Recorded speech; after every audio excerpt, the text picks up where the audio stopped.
Bom dia a todos. Invocando a proteção de Deus e da forma regimental, declaro aberta a sessão da segunda Câmara Civil de Justiça do Rio Grande do Norte. Quero só fazer um registro aqui, que é o processo 15 da pauta. Desculpem. Que são partes André Pereira de Almeida e Unimed Natal Sociedade Cooperativa de Trabalho Médico. Ele não será julgado porque precisa de extinção de quórum e a doutora Érica Paiva, que estava convocada da terceira Câmara para vir compor o quórum, o pai dela faleceu e ela comunicou que não pode vir à sessão. Então o 15 não será julgado.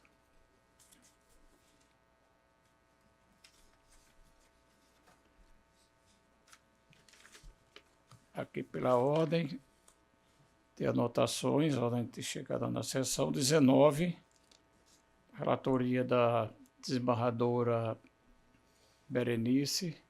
Está em mesa, desembargadora? Pronto. Está escrito aqui, doutora Bárbara Pimentel.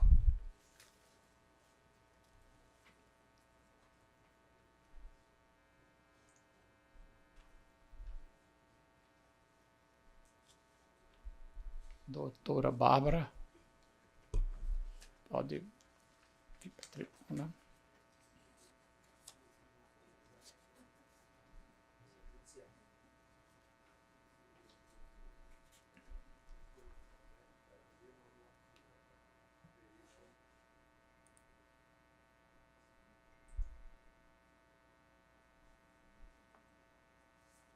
Doutora Bárbara, Vossa Excelência fala. Pela pelada. A eminente relatora está caminhando o voto pelo conhecimento e desprovimento do recurso. Deixa eu dar uma olhadinha aqui no sistema para ver se tem alguma divergência ou algum destaque. Não, não tem. Não. É unanimidade pelo conhecimento e desprovimento do recurso. Dispensa, agradecemos a Vossa Excelência a compreensão. Está proclamado o termo do voto da relatora. O 2 é o 13 da pauta.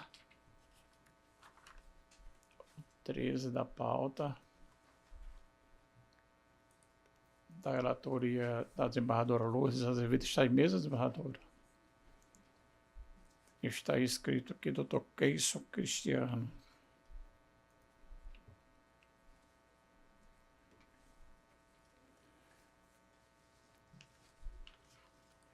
Doutor Keiso, Vossa Excelência fala.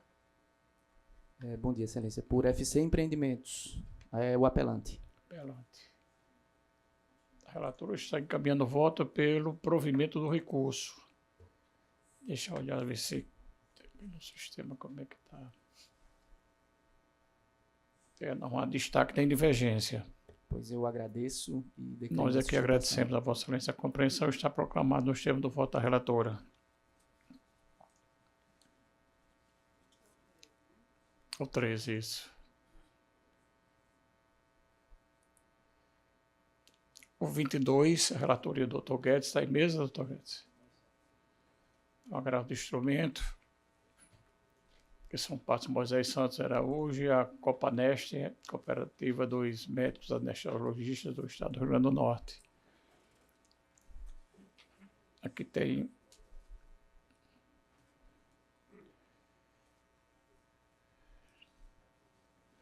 doutora Sara Barros.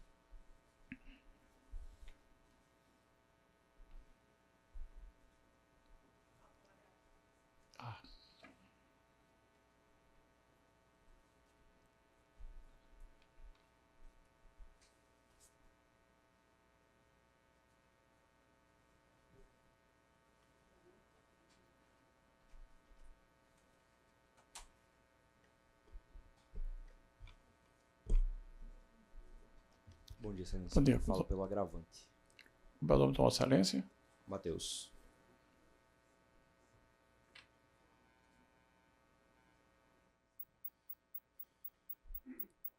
Vossa Excelência se põe até 15 minutos na forma regimental. Está com a palavra. Eu agradeço. excelentíssimos senhores desembargadores da Segunda Câmara Civil, a quem saúdo na pessoa do relator Dr. Roberto Guedes, ilustre membro do Ministério Público, colegas advogados. Bom dia. Venho à presença de Vossas Excelências sustentar o agravo de instrumento interposto por Moisés, médico, anestesiologista, contra a Copanest, interposto contra a decisão de primeiro grau, que, em sede de tutela de urgência, negou o pedido liminar de reintegração do médico aos quadros de cooperado da Copanest.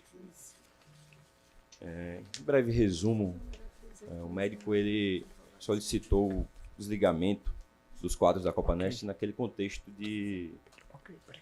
da negociação da Copanest com a Unimed, os contratos de custódia dos contratos de prestação de serviço dos anestesiologistas, por questões pessoais e, enfim, profissionais. Após um certo tempo, cerca de 3 meses, o cooperado ainda continuava assinando guias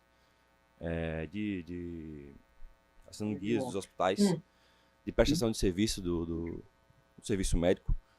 E ele resolveu, então, como não tinha havido ainda o retorno do pedido de desligamento, ele resolveu cancelar o pedido de desligamento. Após 3 meses, ainda tinha acesso ao portal, ainda recebia algumas guias, taxas de administração e etc. E esse pedido de cancelamento do desligamento foi negado pela Copanest administrativamente, o que gerou a propositura da ação declaratória, no primeiro grau, e o seu pedido de tutela de urgência. O agravo do instrumento ele possui 2 requisitos, 2 fundamentos jurídicos que norteiam o pedido de provimento. O primeiro é a continuidade do status de cooperado, a continuidade do status de fato de cooperado de Moisés na Copanest. A gente juntou, tanto no primeiro grau como no agravo, diversos documentos que comprovam que ele ainda exercia a função de cooperado, mesmo após o pedido de desligamento. É importante, excelências, a gente ressaltar que até a propositura, até na verdade o julgamento do pedido liminar, o cooperado ele não tinha recebido uma comunicação formal, os atos formais de desligamento. Isso que gerou até a expectativa de que ele ainda estaria aí ligado aos quadros da Copanest. O segundo ponto é que, após a propositura da ação e a instauração do litígio entre as partes, a Copanest forneceu nos autos alguns documentos que seriam os atos comprovatórios do desligamento. E a gente traz no agravo a gente faz menção à resolução 79 do DREI, que impõe o arquivamento de atos societários de forma eletrônica. Isso é bastante relevante nesse caso, porque, assim, ao nosso ver, não houve a comunicação formal do desligamento, e a apresentação desses documentos a posteriori poderia prejudicar a análise de fato desse desligamento. Por fim, o terceiro ponto, a gente trouxe no agravo também o contexto desse pedido de desligamento e o contexto do cancelamento do pedido de desligamento.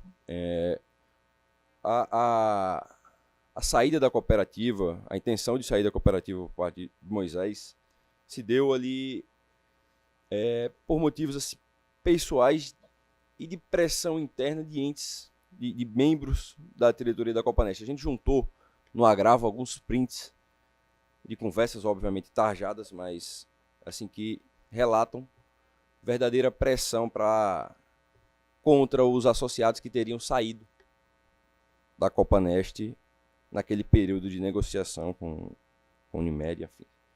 E isso gerou aí o receio do Moisés em continuar na cooperativa. Depois desse período de 3 meses, que as coisas se acalmaram, ele resolveu continuar como cooperado. E aí encontrou a verdadeira dificuldade. A ação de primeiro grau, a ação protocolada no primeiro grau, ela busca declarar o status de cooperado, e juntamos as provas nesse sentido, e pede a obrigação de fazer para que ele retorne a exercer de fato, ter acesso, na verdade, aos sistemas da Copanest que depois da propositura foram suspensos momentos antes da propositura foram suspensos. Então, o agravo do instrumento ele se baseia nesses 2 pontos principais, em especial a ausência de registro eletrônico dos atos societários da cooperativa, o que, a nosso ver, não finaliza o processo de desligamento e, então, juridicamente, ele estaria apto a exercer a função de cooperado. É por essas razões que pedimos o provimento do agravo. Obrigado. Agradecemos a Vossa Excelência, doutor Matheus, pela sustentação. E agora eu vou fazer uso da palavra da doutora Sara Barros.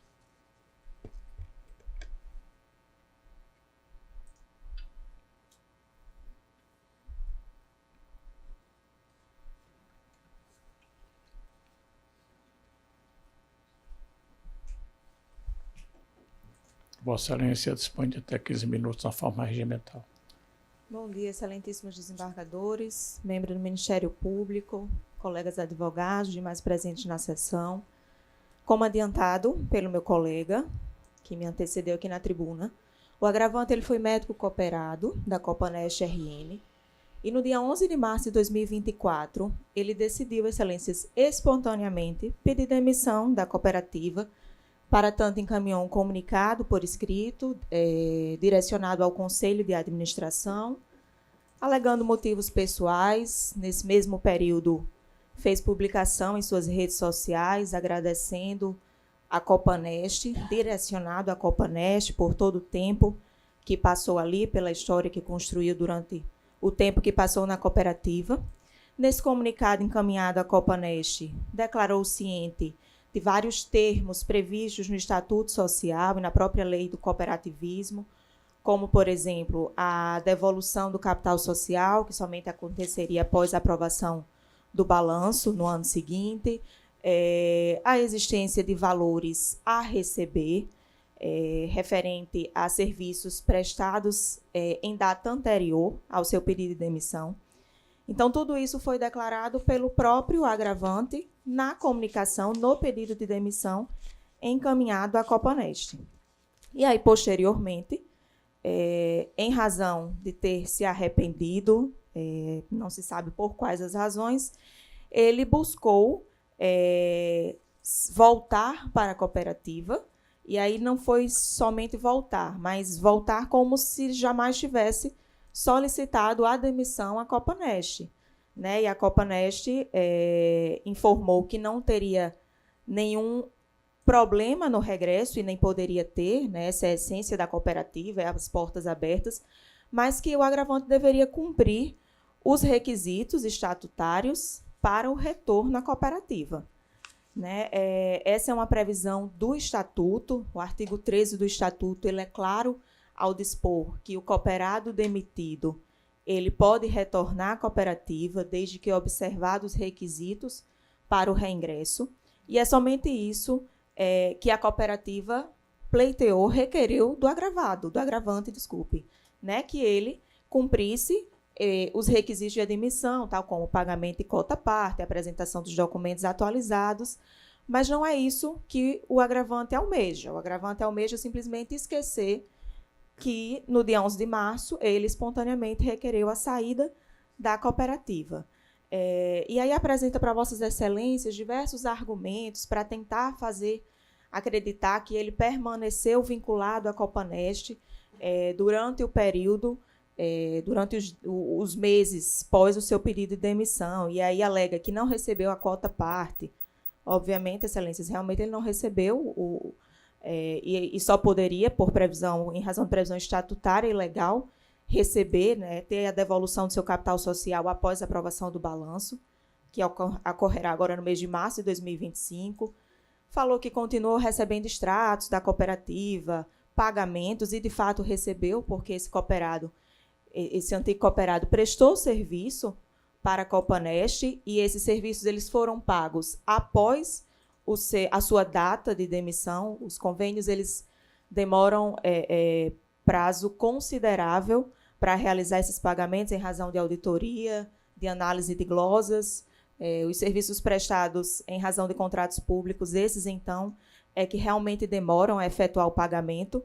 E foi por essa razão que houveram, sim, pagamentos direcionados ao agravante após o seu pedido de demissão, mas nenhum deles, Excelência, nenhum foi referente a serviços efetivamente prestados após a demissão. O cooperado não prestou serviços intermediado pela Copanest, tampouco recebeu por esses serviços após a sua demissão, afinal ele estava demitido. Então, assim, esses argumentos trazidos pelo agravante, eles não afastam o seu pedido de demissão, seus efeitos, o qual, eu repita-se, na hora que foi pedido a demissão, esse pedido ele foi levado para o conhecimento do Conselho de Administração da cooperativa, homologado por esse conselho na data posterior, em data posterior ao pedido, se não me engano, uma semana seguinte ao pedido, registrado no livro de matrícula da cooperativa. Então, esse pedido ele foi processado, ele foi analisado conforme determina o Estatuto Social da Copanest.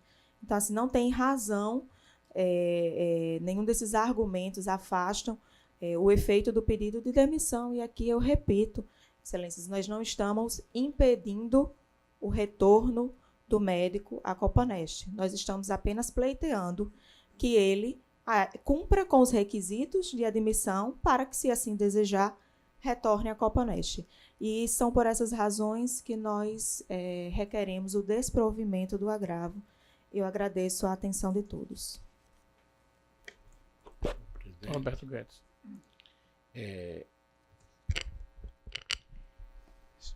A aferição da permanência do cooperado nos quadros de cooperativa exige prova inequívoca, sendo necessária a instrução processual para dirimir controvérsia acerca do vínculo associativo.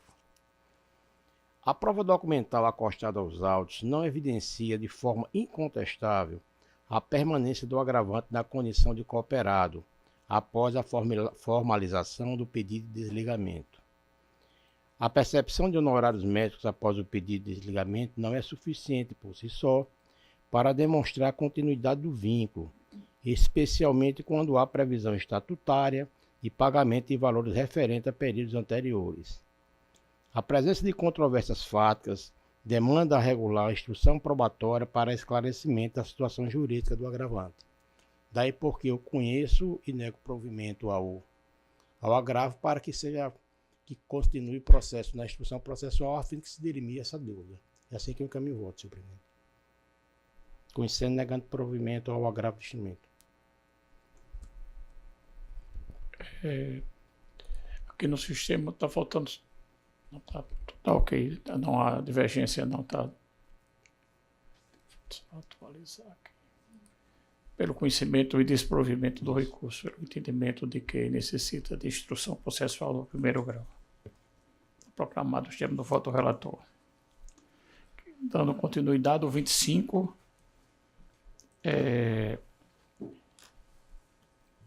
25, município de São Gonçalo do Amarante e outros, e TIA Construções e outros. Aqui, doutor Frederico Araújo.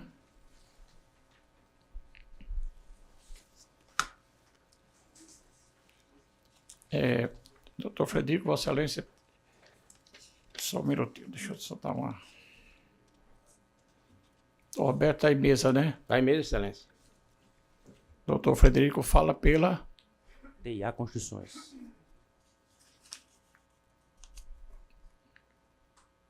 É apelante ou apela? Apelante e apelada. Porque a apelação dupla, né? Ambos apelam. Tem a apelação do município, alegando prescrição. E da TIA. Ok, Vossa Excelência pode até 15 minutos estar com a palavra. Muito bom dia, Excelências. Saúdo a todos em nome do eminente presidente, dos colegiados, do embargador João Rebouças. Excelências, serei breve.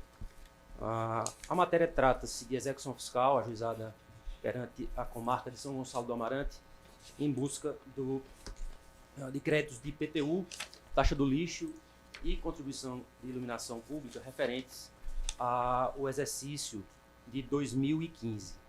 É importante fazer uma breve retrospectiva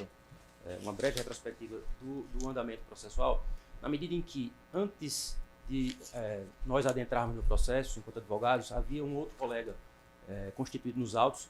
Ele formulou uma exceção de prescritividade alegando a prescrição Posteriormente, os poderes foram subestabelecidos para o nosso escritório.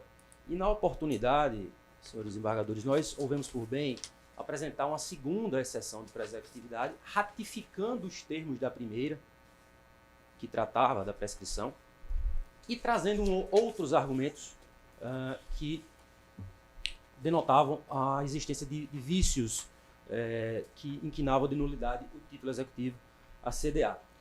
Naturalmente, o município de São Gonçalo se manifestou contrariamente às exceções e adveio a sentença do juízo monocrático reconhecendo a prescrição, acolhendo, portanto, os fundamentos deduzidos em juízo pelo colega que nos antecedeu no patrocínio da causa.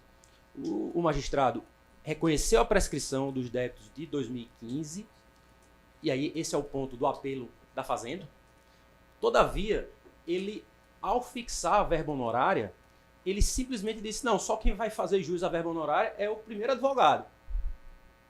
Não, mas eu estou trabalhando. Apresentamos embargos de declaração, apontando que esse entendimento representava omissão em função da não observância de regras do Código de Processo Civil, do Estatuto da OAB, mas os embargos foram rejeitados. A sentença ainda disse que haveria uma espécie de preclusão consumativa com relação ao tratamento de matérias de ordem pública, deduzidas por nós na segunda sessão, e esse é o segundo ponto de nossa apelação.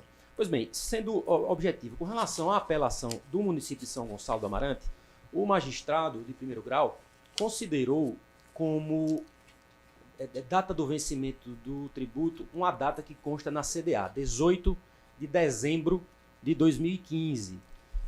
E o município, e ele, em função disso, reconheceu que a prescrição ocorrera porque o município só ajuizara a execução em 21 de dezembro de 2020. Todavia, o município apela dizendo o seguinte, olha, a data em que houve a consumação da prescrição, 19 de dezembro de 2020, seria um sábado, de modo que o prazo seria postergado para o primeiro dia útil seguinte. E aí nós apontamos, esse é um equívoco flagrante, porque a contagem de um prazo de direito material não cai nas regras do Código de Processo Civil. A contagem do prazo prescricional para a cobrança dos créditos tributários é um direito material. Então não há o deslocamento imediato para o primeiro dia útil seguinte, não há qualquer previsão no Código Tributário Nacional sobre essa perspectiva, nem muito menos na Lei das Execuções Fiscais, de modo que é completamente improcedente o argumento da Fazenda Municipal São Gonçalense, na medida em que, de fato, ela não observou que deveria ter ajuizado a execução fiscal um dia antes, porque o último dia cairia no sábado, ou no próprio sábado, se aberto fosse o fórum, ou se fosse no PJE. Então, esse é o primeiro ponto. Todavia, essa apelação do município de São Gonçalo ainda pode ser desprovida em função de outros fundamentos. Fazemos alusão, inclusive, a um voto, a um precedente da segunda Câmara Civil da Lavra da eminente desembargadora Berenice, que entendeu no agravo de instrumentos 0814126, dígito 87 de 2023, que nessas hipóteses em que se debate a prescrição de créditos de IPTU, de taxa do lixo, quando não existe comprovação da data da notificação do contribuinte, o prazo começa a correr no primeiro dia útil do próprio exercício em que poderia ser feito o lançamento. Então, a prescrição teria ocorrido no dia 1º de janeiro de 2020. Então, a Fazenda teria perdido um prazo aí por 11 meses. Então, há um segundo fundamento para o desprovimento do apelo da Fazenda. Com relação ao apelo da TIA, o primeiro ponto, a questão dos honorários, nos parece uma questão muito simples, muito singela. O magistrado entendeu que faria jus à percepção da verba honorária 100% o colega que nos antecedeu no processo. Todavia, esse é um entendimento que ofende claramente o artigo 23 do Estatuto da OAB, na medida em que esse regramento de lei federal diz claramente que pertence ao advogado que trabalhou na causa. Os honorários pertencem ao advogado que trabalhou na causa. E cá estou, sustentando perante Vossas Excelências, apresentei embargo de declaração, apresentei uma segunda sessão de preservatividade, fiz a apelação com relação ao tema da preclusão consumativa, estou fazendo contrarrazões com relação ao tema da prescrição e eu não faço jus aos honorários. Data vênia, esse é um entendimento sobremodo equivocado. A jurisprudência do STJ é muito tranquila, remansosa e pacífica, no sentido oposto ao que se inclinou o julgamento de primeiro grau. E, por fim, o segundo ponto da nossa apelação diz respeito especificamente a um capítulo da sentença em que não conheceu da segunda exceção de pré-executividade, alegando que a matéria estaria submetida à preclusão consumativa. Excelências, a exceção de pré-executividade demanda, ela é possível de ser manejada em situações de matéria de ordem pública, matérias que podem ser suscitadas e conhecidas de ofício a qualquer tempo e grau de jurisdição. Então, como se pode razoavelmente considerar que existe qualquer sorte de preclusão consumativa quando nós estamos alegando vícios de ordem pública, na medida em que os títulos executivos trazidos aos autos pela Fazenda de São Gonçalo são evidentemente nulos, muito embora isso não seja objeto diretamente da nossa discussão, mas em caso de, na hipótese de vir a ser provido o apelo da Fazenda de São Gonçalo para afastar a prescrição, nós ainda temos interesse no provimento ao menos parcial da nossa apelação, porque não é possível alegar a existência de preclusão consumativa. Nós podemos sim alegar essas matérias, repito, a qualquer tempo e grau de jurisdição. Então são essas as razões, excelências, pelas quais o contribuinte postula o completo desprovimento do apelo do município de São Gonçalo, acumulada com o provimento da nossa apelação para que os honorários comerciais sejam distribuídos proporcionalmente ao quanto que cada causídico trabalhou no processo, e para a remota hipótese de provimento da apelação da Fazenda de São Gonçalo, requer-se um provimento parcial da nossa apelação no ponto em que debate a questão da inexistência de preclusão consumativa. Agradeço a atenção de Vossa Excelência. Agradecemos a Vossa Excelência, doutor Frederico. E antes de passar a palavra ao relator, doutor Roberto Guedes, eu quero registrar aqui a presença do doutor Antenor Roberto e do doutor Santana, procurador-geral do Estado e procurador-geral adjunto, com vários procuradores que sejam bem-vindos. É um prazer tê-los aqui em nossa sessão. Doutor Roberto, Vossa Excelência está com a palavra na condição de relator. Senhor presidente, eu vou retirar o processo de mesa para dar uma melhor analisada na matéria. Após a sujetação oral, o relator está pedindo suspensão do julgamento para melhor apreciação do processo. Aqui dando continuidade, tem os processos aqui da Unimed que eu sou impedido, eu vou deixar para a parte mais final, tá bem, doutora Fernanda e doutor Bruno? Hoje vai ficar para o final, todos da Unimed. Tá certo. Porque tem muitos. Tem muitos.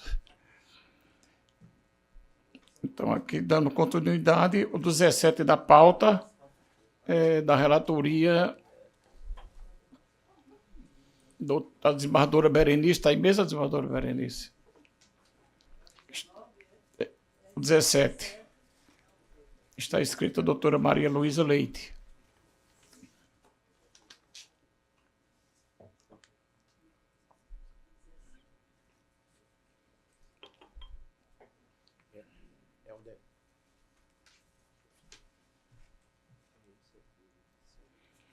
Vossa Excelência dispõe até 15 minutos na forma regimental. Está com a palavra. Pois não, Excelência. Gostaria de cumprimentar a todos em nome do Dr. João, presidente dessa Câmara. Eu falo em nome do agravante, um escocês chamado Archibald Galbraith, que 17, né? no ano de 2004, mais ou menos, chegou na Pipa, empreendeu, fez uma pousada, por meio deixou uma esposa cuidando, e sempre trabalhou no Iraque, desde o dia que chegou na Pipa. Em 2013, mais ou menos, 2012, ele resolveu comprar uma unidade, um terreno vizinho à sua pousada, e construir um restaurante. Contratou um alemão, que abriu uma empresa, hora gravada, Pipapu. Esse escocês, nos anos de 2012 e 2013, se comunicava por meio de sua esposa, mas muito por meio de e-mail, porque nós não tínhamos um WhatsApp da maneira que nós temos hoje. Nós nos comunicávamos no máximo por meio de um Skype, que era pago e nem todo mundo tinha acesso. Se a tecnologia não é tão acessível hoje, na época não era para todos. E nesse contexto, eles se desentenderam. Um no Iraque, o outro na Pipa, troca de e-mails, um último e-mail, lhe devo R$6.000, mas você não completou minha obra. Então, vamos ficar assim. Algumas ofensas, descontentamento de ambas as partes, o escocês contrata uma nova empresa e termina o restaurante dele. 2023, ele entra em contato com um advogado no Brasil e pergunta: como é que está a minha situação e da minha esposa? Nós ainda temos alguma coisa na Bahia, então eu queria saber se está tudo bem. Olha por Natal, olha na Bahia. Então, ele descobre que ele tem um processo e que ele deve por volta de R$ 1,5 milhão. 2023. Quando se acessa esse processo, qual foi a questão identificada? Em 2013, é determinado a citação dele no processo. Ele, então, réu, sai um oficial de justiça para a Pipa, chega na pousada e a esposa diz: ele trabalha no Iraque. Não sei o que está acontecendo, mas ele trabalha no Iraque, ele não está aqui. Retorna-se, ainda no ano de 2013, nova decisão, retorna o oficial de justiça e cite. O oficial de justiça volta, a informação é a mesma, ele mora no Iraque, ele não está aqui para receber a citação. Num terceiro momento, a decisão judicial, já em 2014, dizia que o oficial de justiça identificasse se ele estava se ocultando para poder fazer a citação por hora certa. O oficial de justiça, ele não diz se a pessoa estava se ocultando ou não estava se ocultando. Ele simplesmente cita por hora certa. Qual foi a resposta que ele recebeu? Ele trabalha no Iraque, ele está lá. Em paralelo, a mesma parte entrou com ação cautelar. No mesmo ano de 2014, na mesma comarca de Goianinha, a decisão para um pedido de citação por hora certa foi indefiro, pois não consta nos autos, o mesmo juiz, a mesma comarca, processo das mesmas partes. Indefiro a citação por hora certa, pois não consta nos autos nenhum dos requisitos autorizadores para o mesmo. Apesar de ser um juiz diferente, nós tivemos, durante esse período de 2013 até 2015, que foi quando acabou a questão da citação por hora certa, nós tivemos 3 juízes diferentes, 3 oficiais de justiça, mas a mesma comarca e a mesma vara com entendimentos totalmente distintos. O nosso pedido no processo, que já estava em cumprimento de sentença, repito, por volta de R$ 1,5 milhão, eu mencionei que eram R$ 6 mil. O que é que aconteceu? A Pipapu pede o dinheiro praticamente toda a obra, apesar de dizer: cobrei por volta de 400 mil, recebi por volta de 260, mas estou cobrando 400. Foi isso que ele ganhou. Teve revelia, teve nomeação de defensor dativo, e este defensor dativo, por sua vez, não recorreu da sentença. Ele protocola uma petição nos autos dizendo: passei no concurso e não tenho condições mais de estar aqui neste processo. Não foi nomeado um novo defensor, houve trânsito em julgado da sentença e retorno a 2023 R$ 1,5 milhão para serem pagos. O nosso pedido foi: não houve citação. Não pode haver 2 entendimentos na mesma vara para a mesma pessoa, mostrando por documentos que ele estava no Iraque na mesma época. Durante esses períodos, se ele veio ao Brasil uma vez, foi muito, entre meados de 2013 e 2014 ali, que foi quando as citações aconteceram. Se ele veio do Brasil uma vez, foi muito, e não foi nesse período. Então, o pedido foi: anule os atos e vamos voltar à instrução processual. Vamos permitir que ele apresente mais de 100 e-mails que ele tem sobre essa situação e demonstre tudo isso que eu estou aqui falando. O indeferimento se deu por: primeiro, houve o trânsito julgado da sentença, está precluso. E segundo, são os mesmos argumentos que teriam sido alegados pelo defensor dativo. Qual é o equívoco aqui? O argumento do defensor dativo foi: não existiu citação por hora certa. E o nosso argumento novo, apesar de que o defensor público que não apelou e houve esse trânsito julgado, não haveria preclusão pela matéria. E segundo, eu estou trazendo um argumento novo. Poderia até ter dito que houve citação por hora certa, mas o artigo de lei diz: você faz a citação por hora certa e envia uma correspondência eletrônica para a parte informando a ele que isso aconteceu. E o e-mail do Archibald, do escocês, estava nos autos, porque era meio de comunicação, portanto, foi meio de prova do alemão, que juntou os e-mails que lhe faziam justiça, né, que corroboravam sua tese. Então, os argumentos para indeferir o nosso pedido, eles não se sustentam. Por isso, hoje, eu requeiro a reforma dessa decisão para que sejam anulados os atos e se retorne à fase de instrução processual, permitindo ao meu cliente que tenha a possibilidade de se defender nesses autos, principalmente por esse erro enorme que eu trago, que é a pessoa dizer que tem um pagamento de 400 e poucos mil para receber, recebeu 260 e foi deferido a ele o pedido que ele fez de todo o valor que lhe era devido pela obra. Eu agradeço a atenção. Nós agradecemos a você pela sustentação. A eminente relatora está encaminhando o voto pelo conhecimento e desprovimento do recurso. Eu vou pedir vista dos autos, para dar uma examinada. Eu aguardo o voto visto, então, excelência. Eu vou remover o voto. Tá bem. Então, após o voto da relatora, pelo conhecimento e desprovimento... Não, a doutora... Voto. Não. Não, eu sou a relatora. É. Você só vota se houver... Isso eu estou pedindo vista da É. suspensão do julgamento. Ok. Eu voto.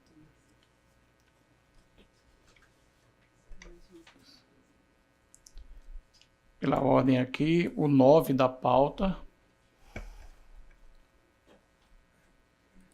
Que são partes Colégio Salesiano de São José e Ecocil Empresa de Construções Civis Limitada e outros.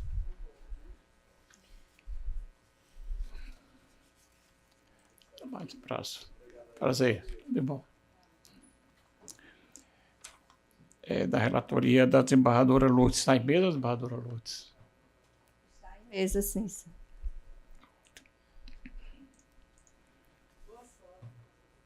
É isso. O questão escrito no 9, Norivaldo Souto Júnior. E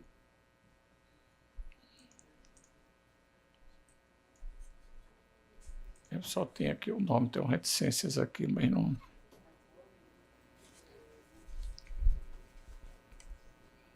Se permite, excelência, eu tinha chegado antes e tinha escrito como apelado. Aí o colega chegou, vai falar.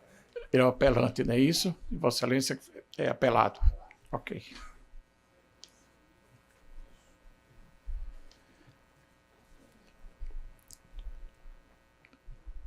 Doutor Nivaldo, Vossa Excelência dispõe de até 15 minutos na forma regimental. Está com a palavra.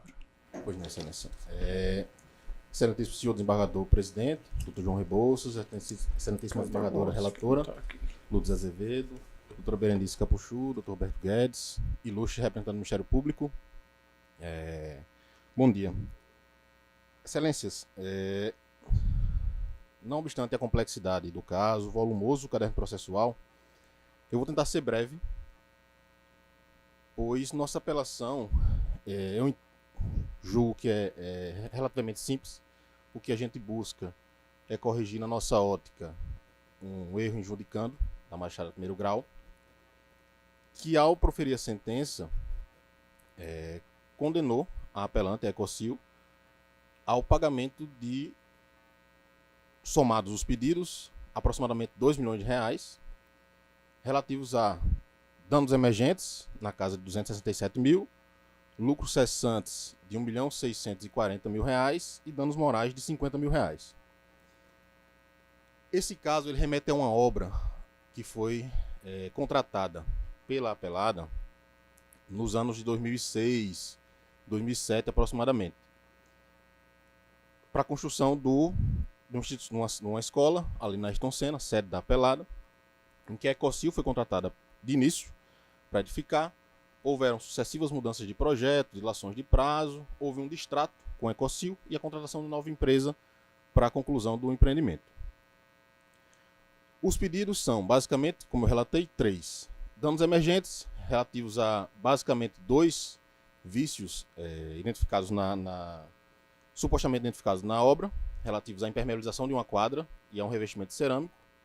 Lucros cessantes, referentes a, supostamente, o fato da escola ter passado 3 anos sem condições de usar uma das salas, 2 salas. E aí, o que é que a apelada sustentou? Essas salas, na capacidade máxima, durante esse período, me gerariam uma receita de R$1.640.000. Em razão disso, eu estou pedindo, pelo atraso da obra, que a apelante, nossa constituinte, seja condenada ao pagamento desses lucros cessantes. Vou começar por eles, porque eu acho que é a parte mais relevante. Hoje, atualizado, isso a gente aproximadamente dá em torno de 8 milhões de reais, e a condenação na sentença foi, nos termos da inicial, condena a apelante ao pagamento de lucros cessantes.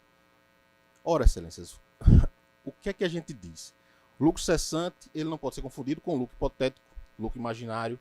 Não é a mera expectativa de direito que me permite essa condenação. É preciso que eu demonstre minimamente que fui privado, deixei de lucrar naquele período.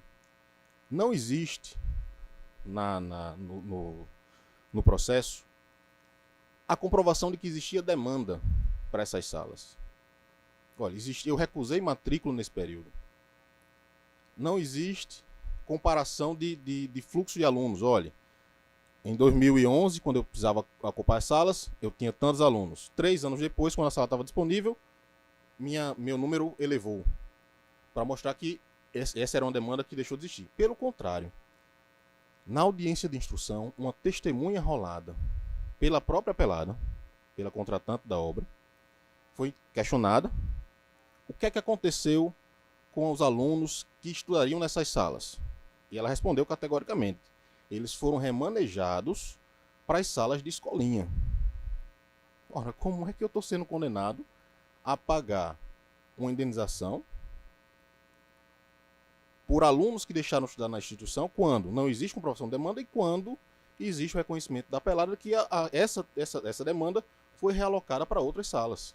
Ela diz: o que é que se deixou de receber?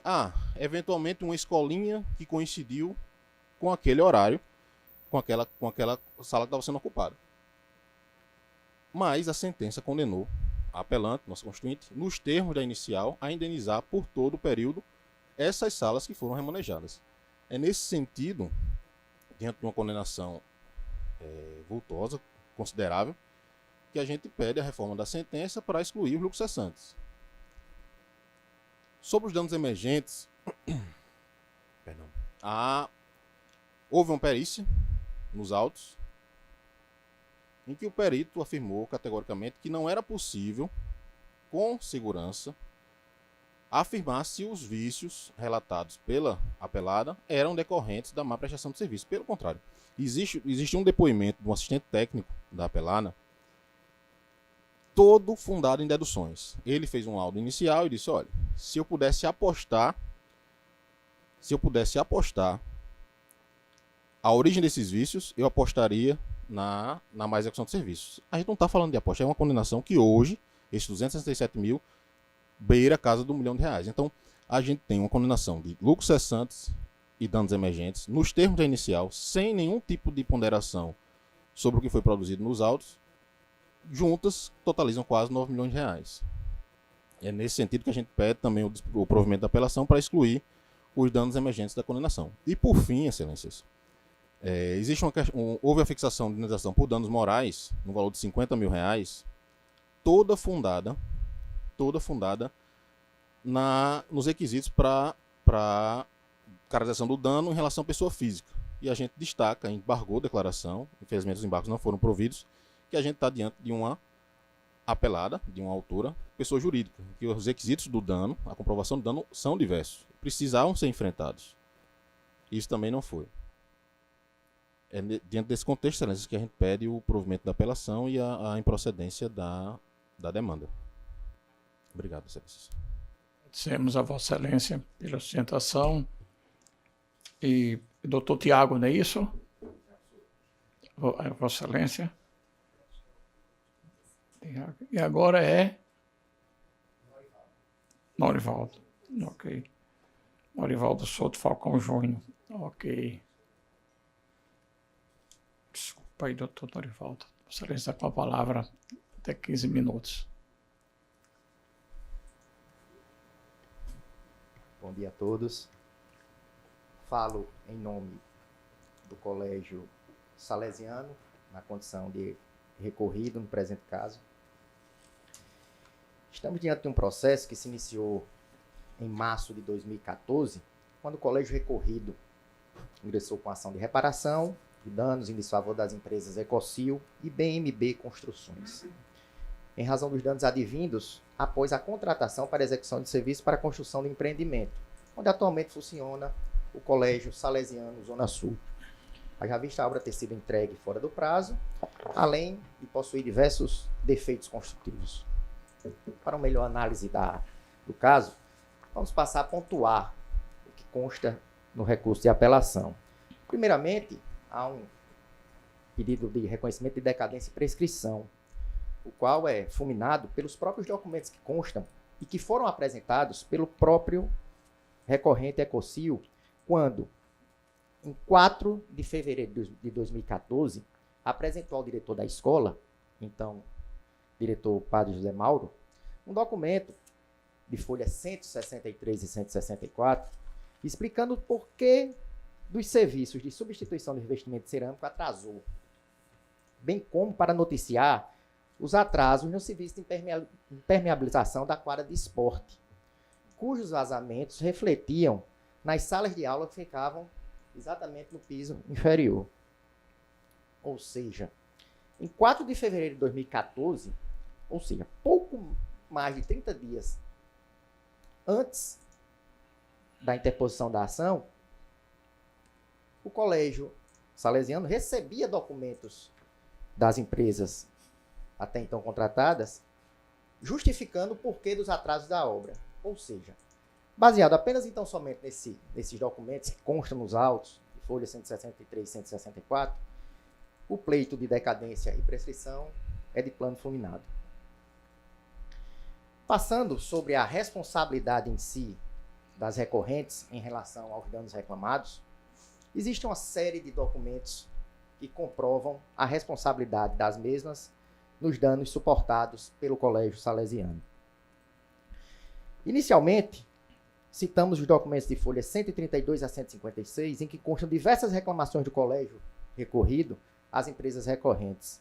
Mais adiante, nas folhas 158 e 174, constam diversas respostas e justificativas das empresas recorrentes ao Colégio Recorrido, notadamente sobre os atrasos da obra e os reparos pendentes.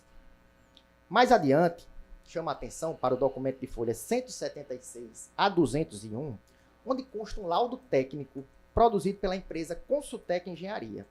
Esse laudo foi produzido a pedido da própria empresa Ecocil, com vista a demonstrar ao colégio que não existiam problemas.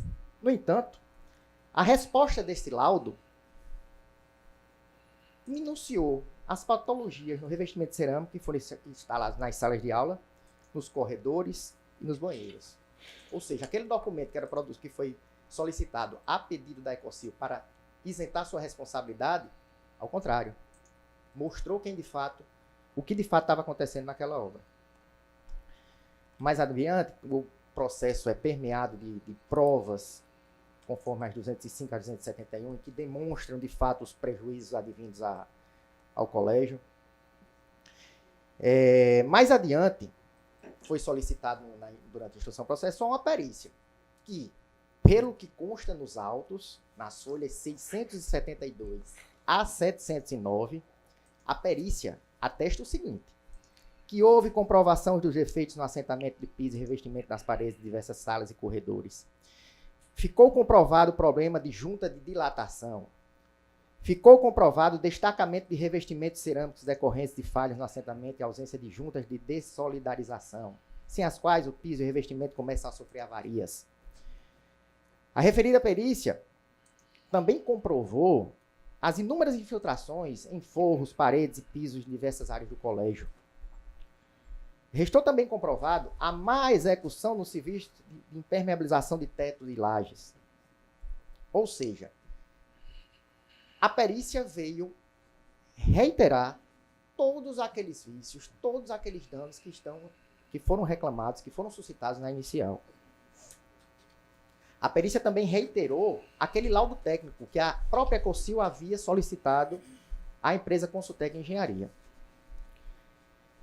E o mais surpreendente foi que, quando a perícia foi feita, em 9 de maio de 2019, ela identificou ainda a existência de várias placas cerâmicas em pisos e corredores de salas de aula que estavam se destacando, que estavam trincadas, de modo a reiterar que aqueles problemas ainda persistiam.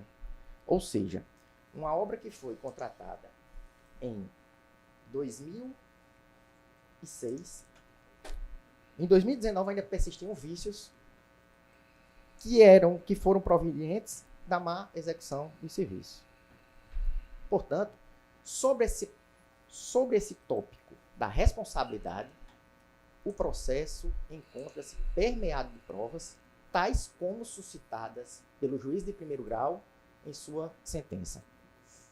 Sobre os lucros cessantes e danos emergentes, os quais são assegurados por lei, que são também objeto até de tema simulado pelo egrégio STJ, resta salientar a comprovação dos mesmos, consoante provas de documentos de folhas 273 a 291, bem como 293 a 321.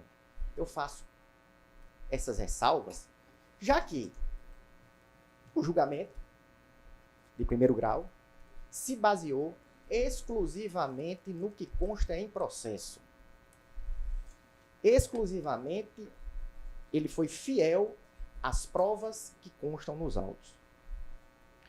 O transtorno que repercute na seara do dano moral decorre inicialmente do adiamento das atividades escolares, que acabou por interferir em toda a grade do ano escolar.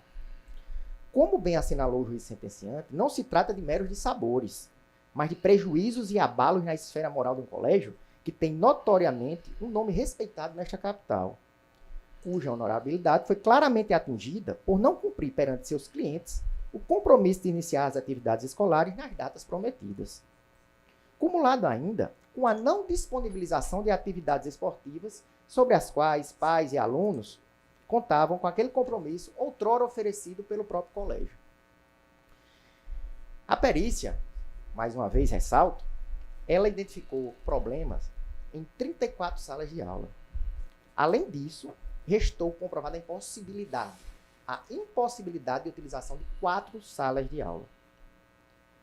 Diante disso, sobreveio a necessidade do colégio recorrido remediar o remanejamento de alunos e atividades em pleno calendário escolar, em razão da existência de cerâmicas soltas em salas e corredores do colégio.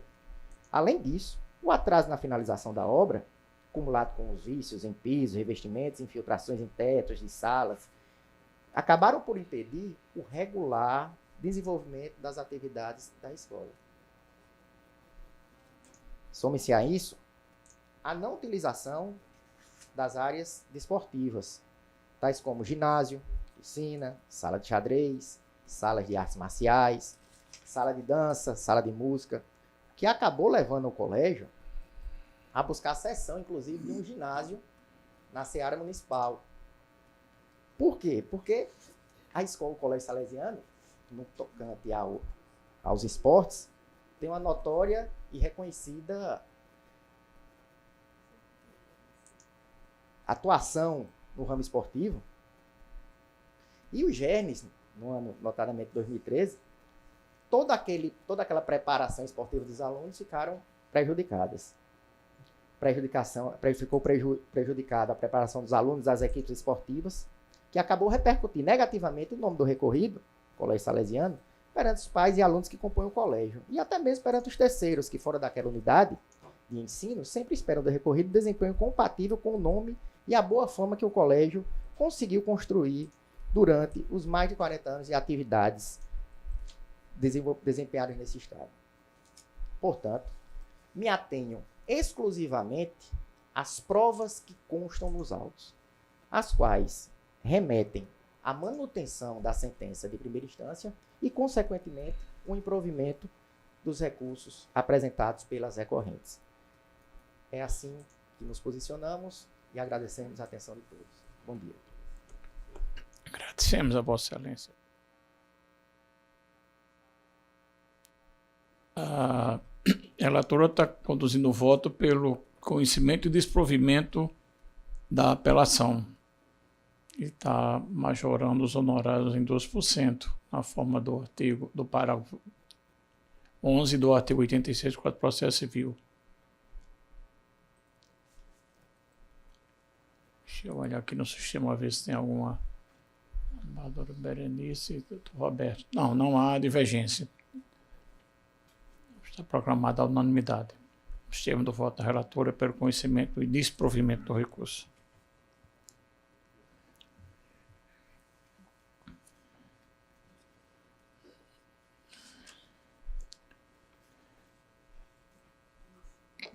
Aqui pela ordem tem o 2 da pauta do dia, é de minha relatoria. Está escrito doutor André Franco Ribeiro Dantas.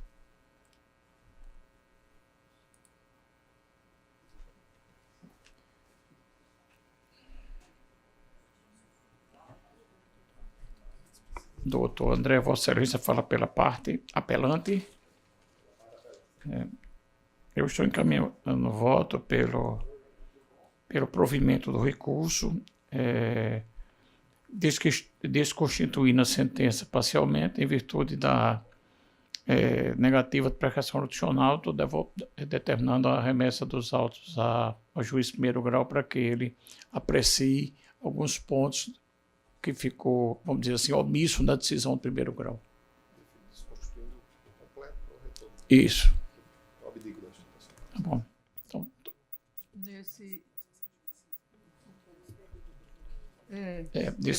nesse processo está faltando o voto do Dr. Roberto Guedes. Não sei se vai acompanhar ou vai divergir. Então está proclamada a unanimidade sem divergência. Vamos de quê? Aqui agora, pela ordem, é o 12 da pauta, da relatoria da desembargadora Lourdes. Está em mesa, desembargadora Lourdes? É o 12. Uma dúzia. Está escrito doutor Renato Duarte.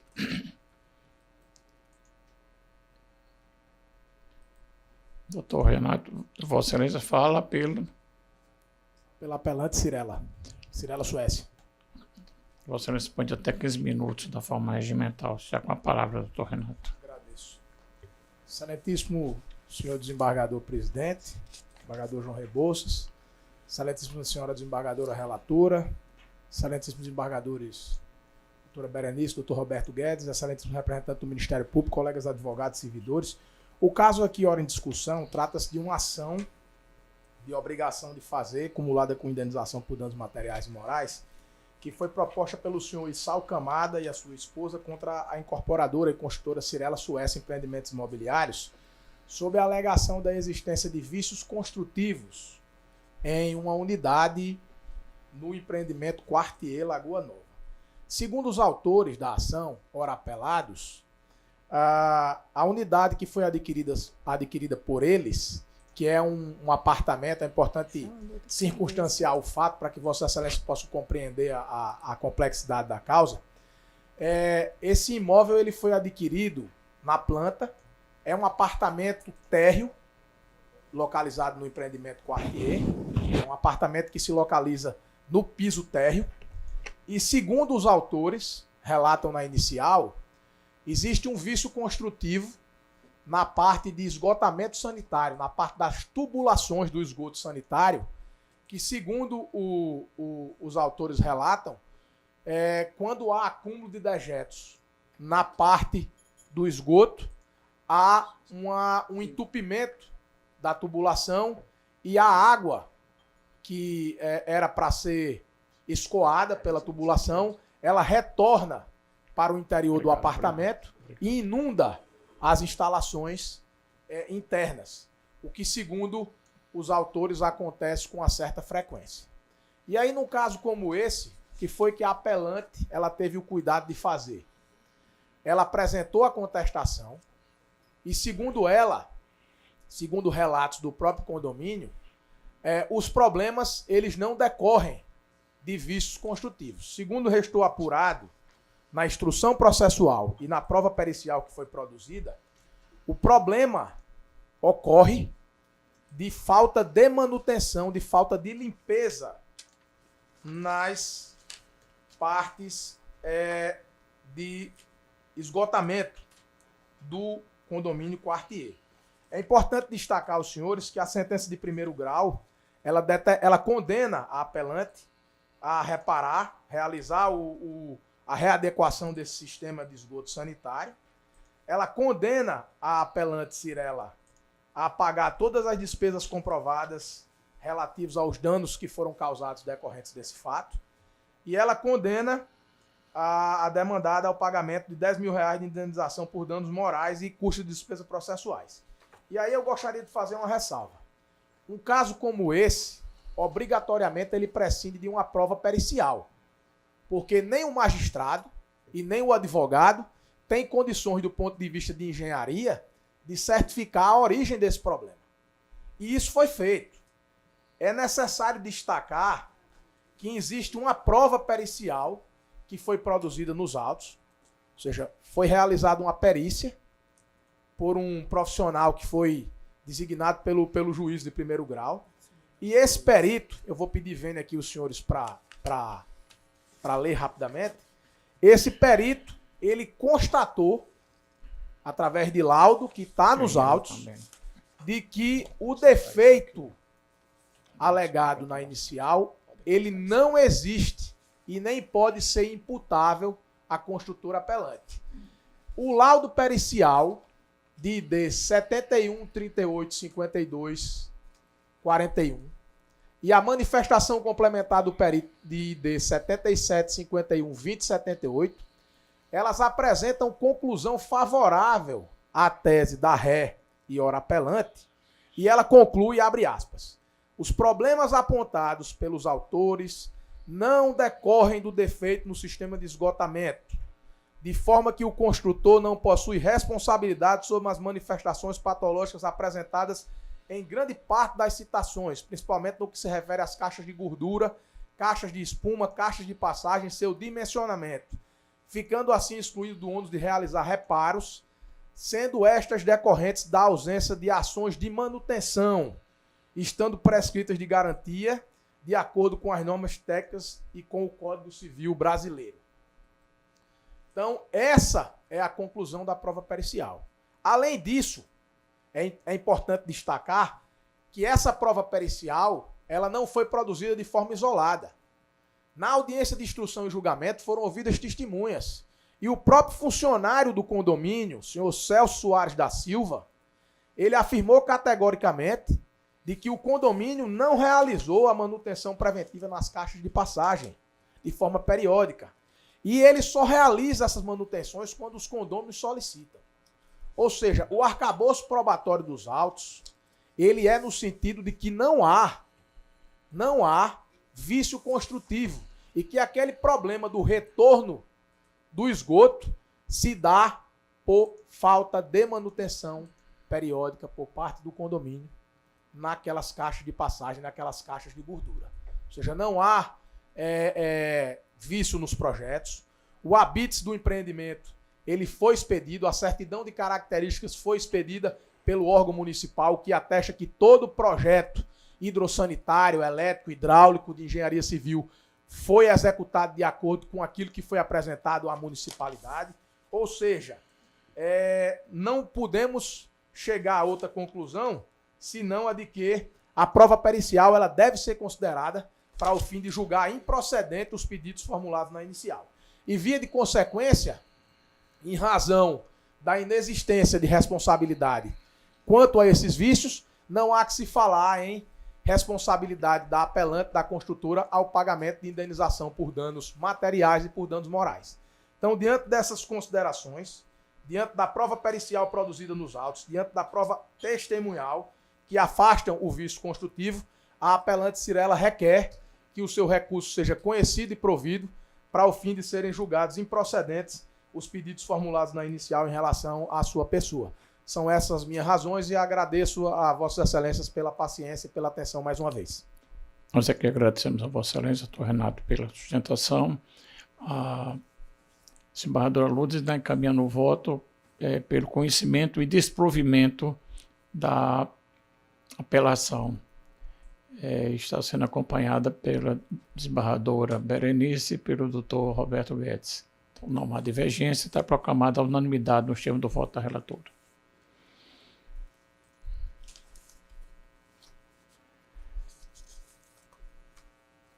Aqui, dando continuidade, tem o 3 da pauta. Tem uma apelação civil, e que é apelante Shane Van Mona e outros, e apelado André de Souza, Dantas Zelala e outros. Eu sou o relator.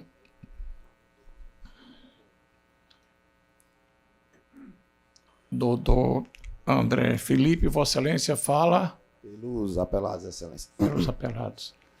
Eu estou encaminhando voto pelo conhecimento e desprovimento do recurso. Deixa eu dar uma olhadinha aqui só para ver. Não há divergência. Excelência, agradeço e dispenso. Então está proclamado o termo do voto do relator, agradecendo a Vossa Excelência pela compreensão.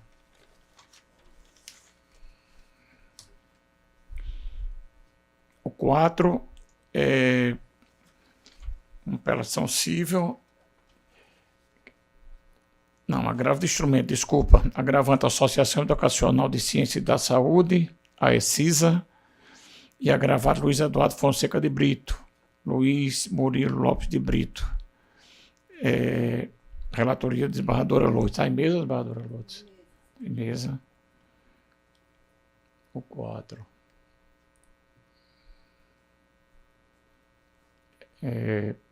Doutor Lindenberg, Vossa Excelência, fala. Pelas partes agravadas. Pelas partes agravadas. A desembargadora Lourdes está encaminhando o voto pelo conhecimento e desprovimento do recurso, sem divergência e sem destaque. Agradeço, Excelência, a habilidade da sustentação. Bom trabalho a todos. Tá. Agradecemos a Vossa Excelência a compreensão, doutor Lindenberg.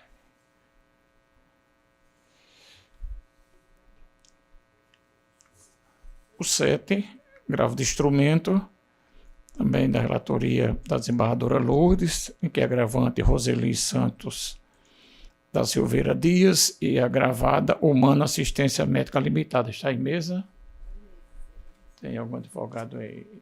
Não. A relatora está caminhando o voto pelo conhecimento e provimento. 7. Deixa eu só dar uma checadinha aqui, ver se eu anotei enganado.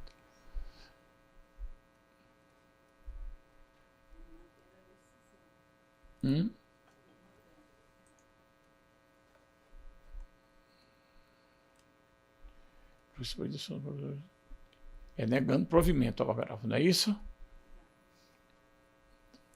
Não há divergência. Está proclamado no termo do voto à relatora pelo conhecimento e desprovimento do recurso.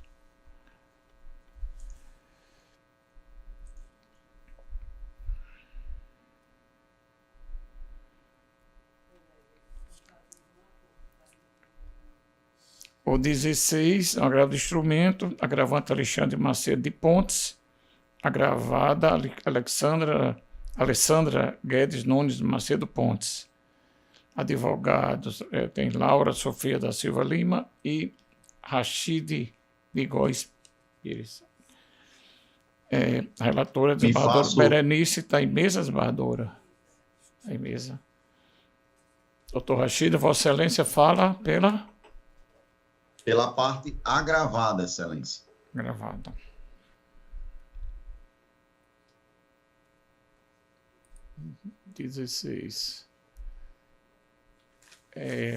A relatora, a desembargadora Berenice, está conduzindo o voto dela pelo conhecimento e desprovimento do agravo. Agradeço a Vossa Excelência, a eminente relatora, e dispenso, então, a sustentação oral. Não há divergência, então está proclamada a unanimidade no termo do voto da relatora.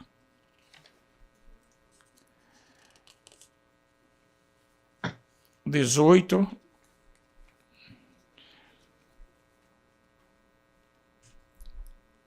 Apelante Sul América, Seguros de Pessoas e Previdência S.A. e apelada Maria de Fátima dos Santos. A relatora, desembargadora Berenice, está em mesa. Que tem Dr. Bruno Henrique de Oliveira Vanderlei, Paulo José do Nascimento Júnior e Jorge Ricardo Jales Gomes, advogados. Está presente? Presente o advogado Paulo José do Nascimento Júnior. Vossa Excelência fala pela parte apelada? Pela apelante, Excelência. Pela apelante. Então, Vossa Excelência responde até provimento parcial, não sei se está tendo a Vossa Excelência, deixa eu dar só uma olhadinha aqui.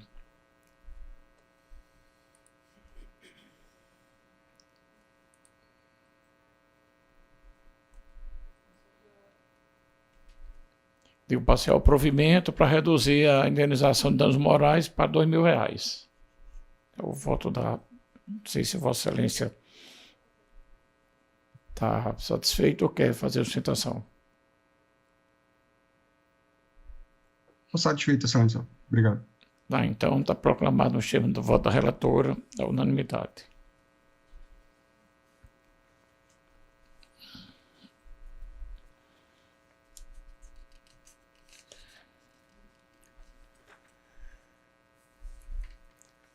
Agravo do instrumento 20 da pauta.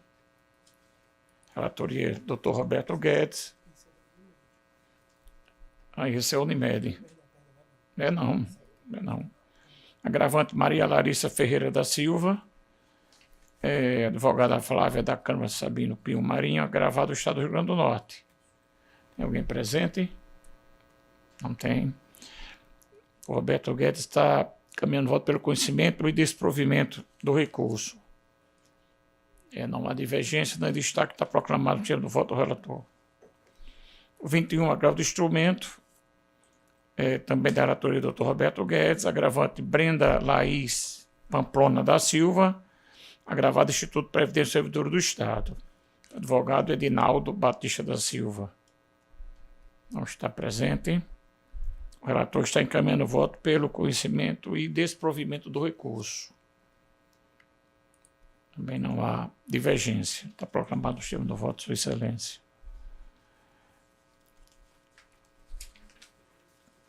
O 23, agravo do instrumento, agravante é DDL e MHFDL, Bruno Henrique Saldanha Farias. Agravada a fixa administradora de benefício limitado, Humana Assistência Médica, advogada Louise Rainer Pereira Gionedes. Relatoria do Dr. Roberto Guedes. Está em mesa, Dr. Roberto Guedes? 23.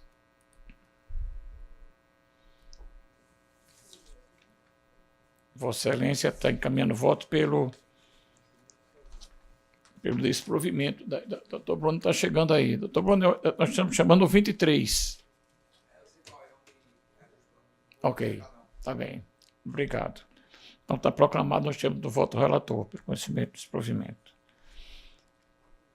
O 24, pela ação civil, Maria Isamere de Araújo Silva, apelado Itaú Unibanco S.A., Luísa Credeci, a Sociedade de Crédito, Financiamento e Investimento, advogado Daniel Sebadelli Aranha. Relatoria do Dr. Roberto Guedes. Está aí mesmo, Dr. Roberto Guedes? Tem algum advogado presente?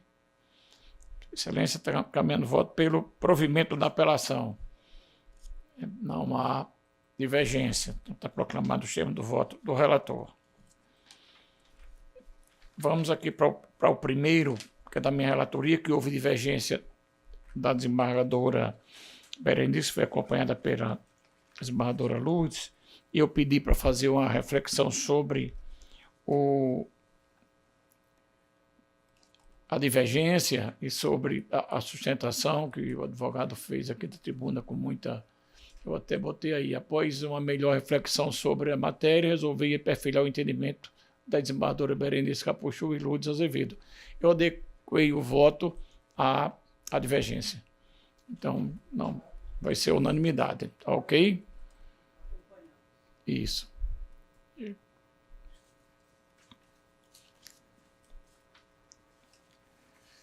Então, está programado o termo do voto do relator.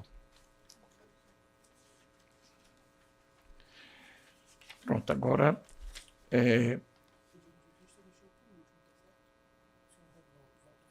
tá certo. Então, pedido de vista. Então, agora eu vou passar a presidência à desembargadora Lourdes, a partir aqui da página 4, os processos da Unimed.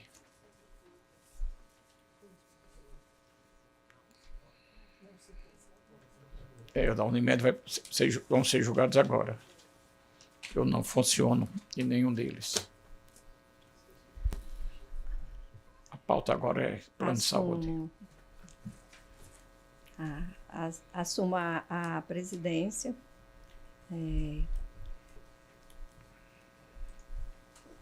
Chamando agora o agravo de instrumento 080 94 59, dígito 24 de 2024, da minha relatoria. É o número 5, só que está na página 4. Aí está certo, né? Número 5. A doutora Fernanda vai fazer a sustentação oral pela número 5, Unimed, né?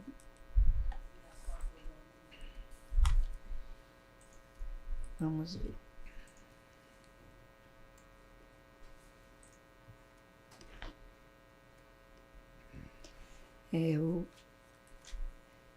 O meu voto está no sentido do conhecimento e provimento do agravo.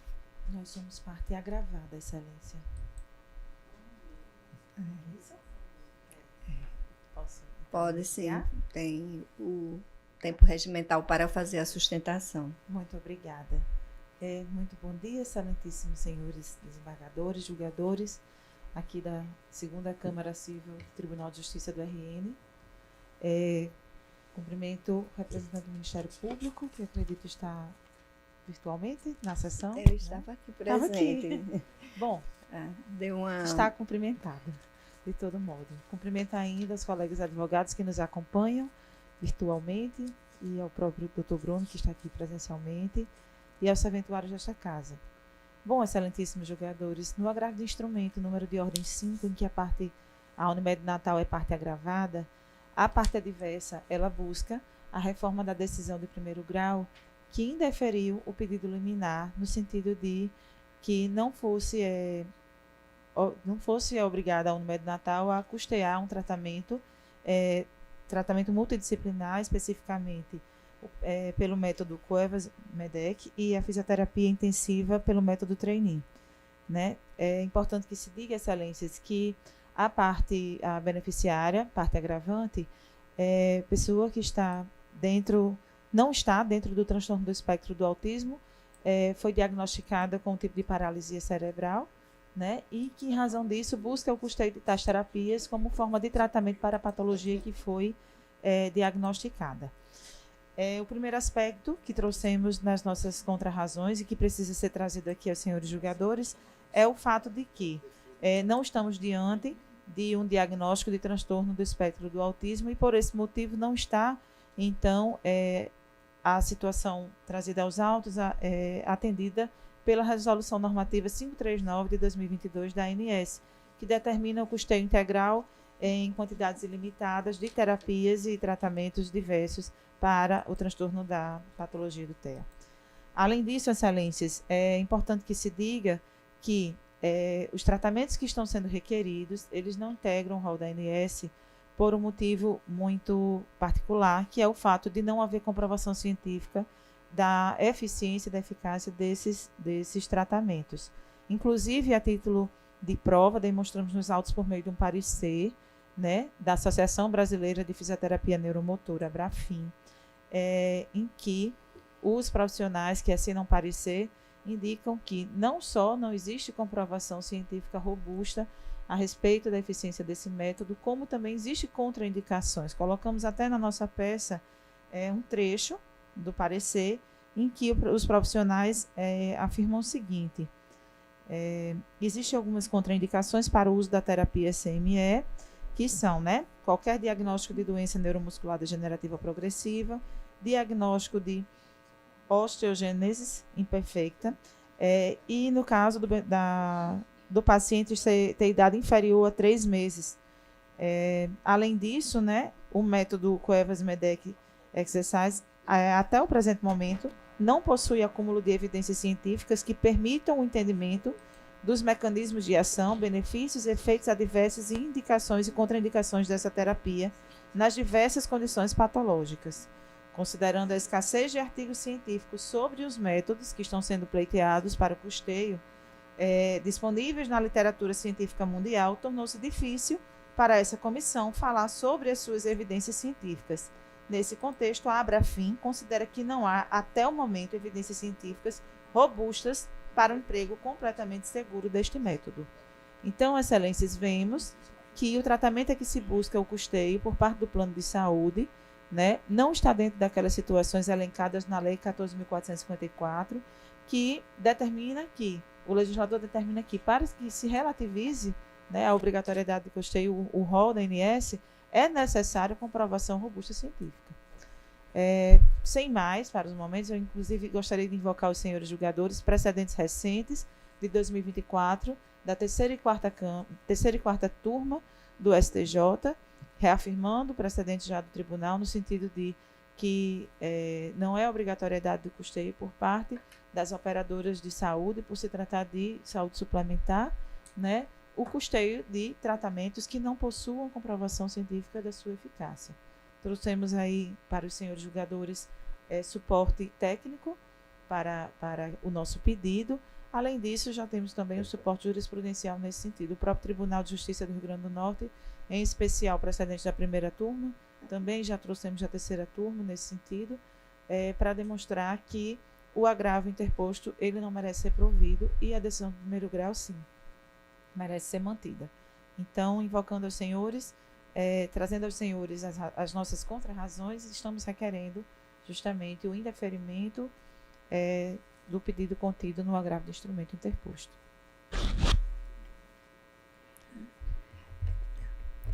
O voto está disponibilizado e foi no sentido, como já antecipei, né, do provimento, e realço no voto a necessidade da terapia de acordo com o laudo pericial dos tratamentos, né, que cabe ao médico também a indicação, segundo o entendimento pacífico da jurisprudência, a indicação dessas alternativas para restabelecimento da saúde da criança que tem paralisia cerebral, epilepsia, e a ausência das terapias causará atrofias e maiores sequelas, podendo até serem irreversíveis para o desenvolvimento das funções socioadaptativas, com consequências importantes na vida do paciente e da sua família.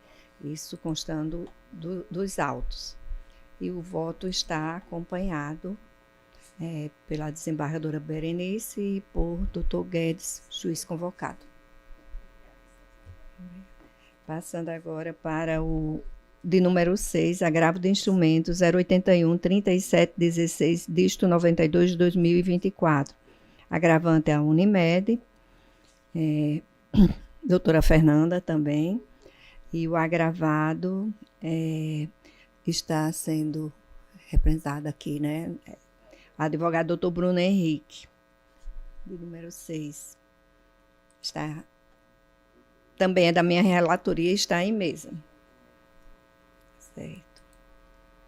Muito bem. Abrindo aqui.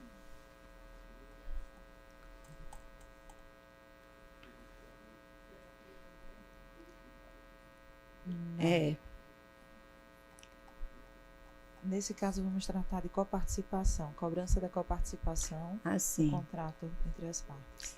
Ou não de cobrança de valores na fatura mensal do plano de saúde, sem limitação a título de coparticipação.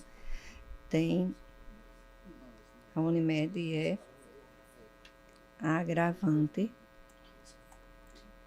certo? Tem o tempo regimental para fazer a sustentação. Obrigada, excelências. Renovando os cumprimentos e saudações realizadas, né, na defesa do recurso anterior. Excelências, no caso presente, a Unimed Natal, como parte agravante, busca a reforma da decisão de primeiro grau, que determinou que a cobrança da mensalidade a título do beneficiário, né, fosse limitada. Passo a explicar então aos senhores. O beneficiário, pessoa que está no transtorno do espectro do autismo, contratou o plano de saúde oferecido pela Cooperativa Médica Unimed Natal e contratou na modalidade de coparticipação.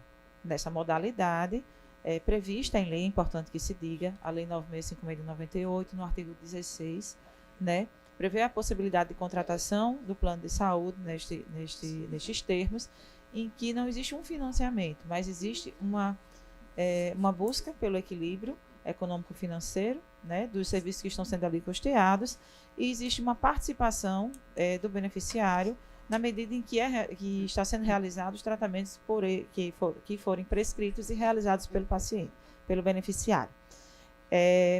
Então, a parte contratou o plano de saúde, ciente das condições constantes no contrato tabulado entre as partes, inclusive cláusula 11, trouxemos aos senhores julgadores o contrato que foi ventilado entre as partes, e a parte reclama que a cobrança da coparticipação pelos serviços oferecidos e usufruídos pelo beneficiário é uma cobrança ilegal e abusiva. Demonstramos aos senhores julgadores, primeiro, o aspecto da legalidade do contrato que foi ventilado, na medida em que é previsto na Lei 9656 de 98, como disse os senhores no artigo 16. O segundo aspecto, existe previsão contratual para que a coparticipação seja cobrada, né? E esses aspectos são importantes trazer aos senhores julgadores, porque o próprio STJ, ao analisar questões relacionadas à legalidade desse tipo de contratação, ele valida a contratação, contanto que sejam cumpridos alguns requisitos. Dois desses requisitos é justamente a previsão legal e a previsão contratual. E o terceiro diz respeito à necessidade de que exista uma limitação quanto ao valor da cobrança, né? Os senhores podem observar que existe uma limitação de valores por cada terapia que seja então realizada, e esses valores variam entre R$ 35 até R$ 60, se eu não me engano, R$ 60 está relacionado à cobrança da internação, e só não existe um limite teto, né, mensal a ser cobrado, e aí é de acordo com a utilização.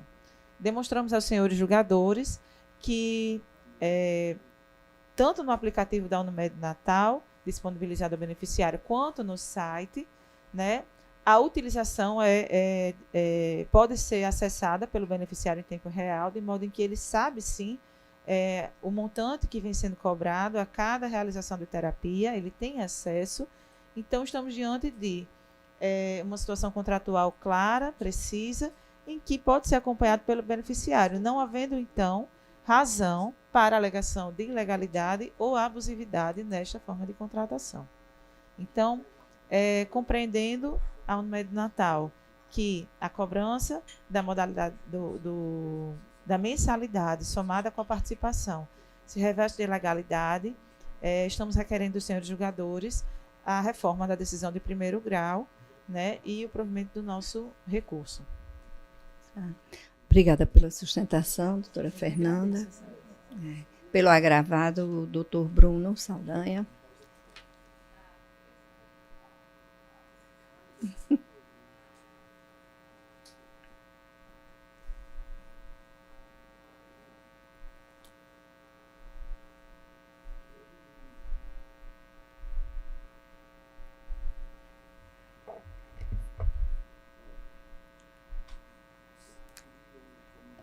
Com a palavra, doutor Bruno, pelo tempo regimental. Excelentíssimo senhor desembargador João Rebouças, presidente dessa segunda Câmara Civil, excelentíssima senhora desembargadora Maria de Lourdes, ora presidente dos trabalhos, demais julgadores aqui presentes, ilustre representante do Ministério Público, nobre serventuário de Justiça, minha colega Fernanda, advogada. Inicialmente, eu acho que isso é uma virtude, porque eu sempre tenho a qualidade de registrar a minha alegria e dividir os momentos com meus colegas advogados, né? E quando eu estou aqui, às vezes as pessoas veem conversando muito com Fernanda, rindo e tudo, vê que fora disso aqui a gente efetivamente tem uma relação de amizade e quero dizer mais. Fernanda trabalha com o Dr. Rodrigo da Costa Menezes Câmara que é uma das pessoas mais éticas que eu conheci até hoje na advocacia. A gente travou já batalhas judiciais enormes, mas que se resumiram ao papel. E eu disse até ela, incluindo o processo do meu próprio filho. Mas ele fora do processo é realmente uma grande pessoa e eu gosto de deixar registrada a alegria de fazer esse trabalho constantemente, todas as terças-feiras aqui com Fernanda e, consequentemente, com o escritório de Rodrigo. Todavia, eu tenho que dizer que, apesar de nós estarmos diante de uma relação contratual que não está a se negar em nenhum momento a previsão contratual, mas é exatamente sobre essas previsões contratuais abusivas que, como nós sabemos, um contrato de plano de saúde não é um contrato bilateral, é um contrato de adesão, ou você aceita aquilo que está pactuado, ou você não adere ao plano de saúde. É um sistema ditatorial transformado ou adjetivado de sistema contratual. Não por menos nós temos uma lei especial, uma lei específica, que é o Código de Defesa do Consumidor, para proteger essas relações. Doutora Fernanda mencionou a jurisprudência do STJ no sentido da limitação do valor de uma cessão de coparticipação a 50% do que é cobrado pelo plano. Ela, com todo respeito, só esqueceu de dizer que o próprio STJ, em decisões recentes nas duas turmas, entenderam que a coparticipação de um usuário de plano de saúde não pode ultrapassar o valor de uma mensalidade, porque assim você garante o equilíbrio contratual, mas também respeita o direito do consumidor. Sobre a questão da legalidade da coparticipação, eu também discordo, porque o próprio Conselho Nacional de Saúde, na resolução número 8, prevê que a cobrança abusiva de coparticipação ela é vetada a partir do momento que ela representa financiamento integral ou quase integral pelo próprio consumidor. Então, se a partir do momento que a gente não tem uma limitação por interferência do judiciário numa relação contratual abusiva, nós estamos diante de uma criança que não vai conseguir fazer um tratamento. Afinal de contas, se eu pago 200, 300 reais de mensalidade, vou pagar 2, 3 mil por mês de coparticipação? E aqui eu trago isso à reflexão dos senhores julgadores, não é a título de tentativa de convencimento pelo vitimismo ou pelo coitadismo da parte. Mas aqui eu pergunto, Vossas Excelências, julgadores, ilustres representantes do Ministério Público, serventuários de justiça, quais de Vossas Excelências aderiam um plano de saúde, foram lá ler todas as cláusulas contratuais, sobretudo aquelas que vocês só conseguem interpretar na prática?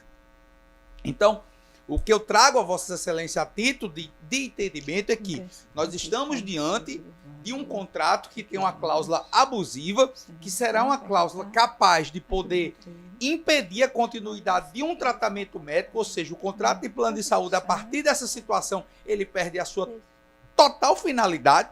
Afinal de contas, um contrato de plano de saúde, queira ou não queira, ele é uma atividade fim, porque o que você busca nele é uma assistência suplementar de saúde.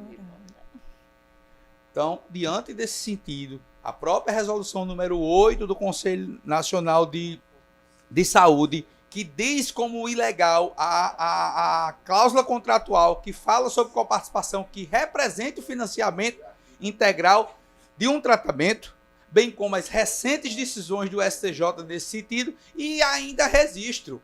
O magistrado, doutora Maria de Lourdes, que proferiu a decisão de primeiro grau foi doutor Edino Jaz, lá de Mossoró. Doutor Edino é um magistrado contratualista ao pé da letra. Então, se nós não estivéssemos diante de uma abusividade contratual, se nós não estivéssemos diante efetivamente de uma interpretação de forma restrita, como a Unimed quer impor, mas que ela deve ser ampliada, eu tenho absoluta certeza que o doutor Edino não tinha deferido essa liminar. Então, as decisões, quando partem, óbvio que todo magistrado é passível de erro, afinal todos somos seres humanos. Mas alguns magistrados, quando eles têm uma decisão, a gente já tem um direcionamento mais ou menos do que está sendo, vamos dizer assim, discutido na jurisprudência, o que é o caso Intelo. Então, diante disso e de tudo mais que mais consta, suplicando a Vossas Excelências pela sensibilidade de dizer que se esse contrato, se essa cláusula contratual não for tida como abusiva, essa coparticipação não for limitada, será o mesmo que dar provimento a um agravo de instrumento e ato contínuo interromper o tratamento, que eu tenho absoluta certeza que não é essa a intenção do judiciário. Diante do exposto, nós pugnamos pelo conhecimento e desprovimento do agravo. Obrigada pela sustentação. doutor Bruno. No caso, o voto da minha relatoria foi no sentido de manter o posicionamento adotado pelo juízo de primeiro grau, negando provimento ao recurso, em razão disso, e em consonância com o parecer do 12º Procurador de Justiça. Até porque eu trago aqui jurisprudências do STJ mostrando que, em caso de transtorno do espectro autista, tratamento multidisciplinar, coparticipação, que é o objeto do recurso, restrição do acesso à saúde e vedação. São duas jurisprudências neste sentido que ilustram o voto e, portanto, nego provimento ao recurso e estou acompanhado aqui pelos demais componentes, a doutora Berenice e o doutor Guedes. Passando agora ao agravo de instrumentos 081, 7131, dígito 83, 2024, também da minha relatoria, é o 8, número 8. De número 8, só abrir aqui um instante do Bruno.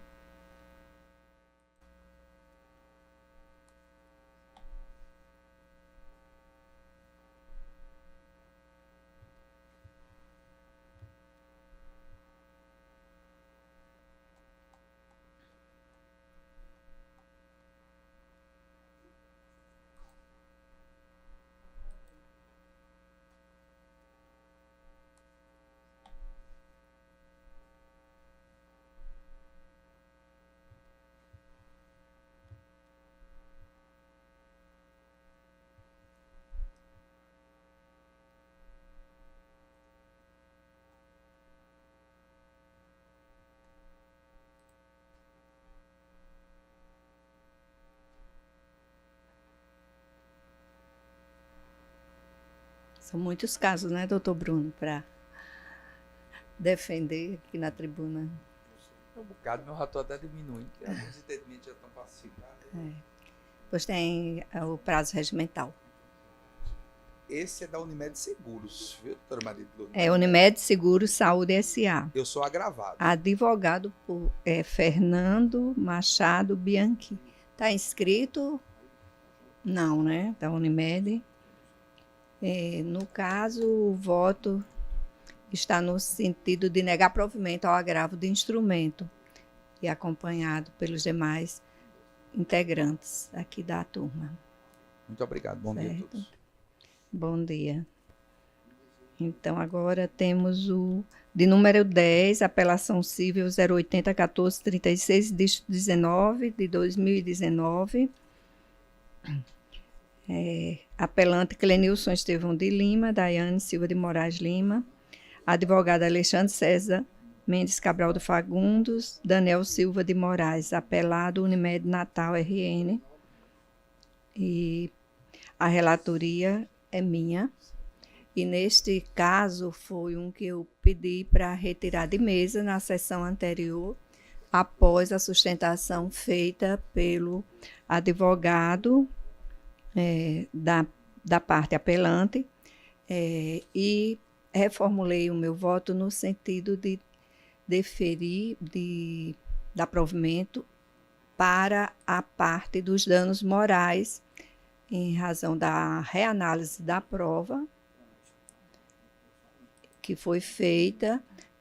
Foram 2 cirurgias em decorrência de gravidez ectópica, e na segunda eu entendi que não houve o devido cuidado e observação necessária por parte da equipe médica, que já atendia e já havia uma pré-existência das razões.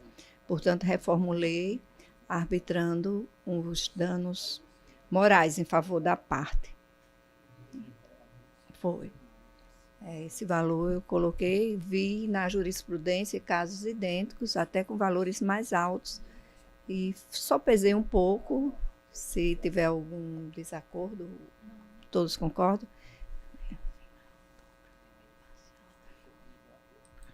Então, no final, eu dou provimento parcial ao recurso interposto com vistas à condenação do plano de saúde ao pagamento de indenização por danos morais e mantenho inalterados os demais termos da sentença. Como voto e aqui no sistema estou acompanhado também pelos demais integrantes. Passando agora ao de número 11, apelação civil 080-1950, dígito 39/2023. Apelante Joyce Cleia Tavares Félix, advogada Flávia da Câmara Sabino Pinho. Da minha relatoria, a advogada se encontra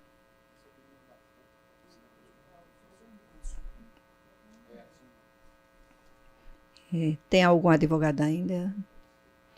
Bom, não existindo mais advogados para neste não, né? Então, o número 11, o voto está conduzindo para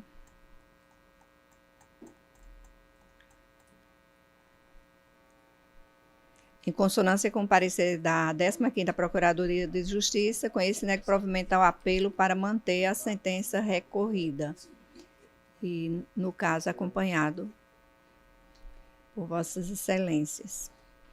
E agora o número 14, apelação civil 084-9213, dígito 39/2023.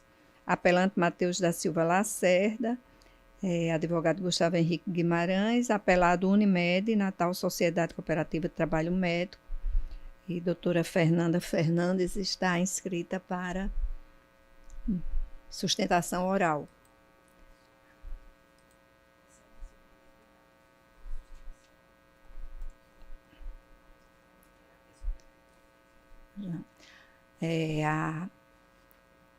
O voto, que também é da minha relatoria, foi no sentido de, em consonância com o parecer do 13º Procurador de Justiça, Dr. Manuel Nofre, conhecer e negar provimento ao apelo, mantida a sentença em sua integralidade.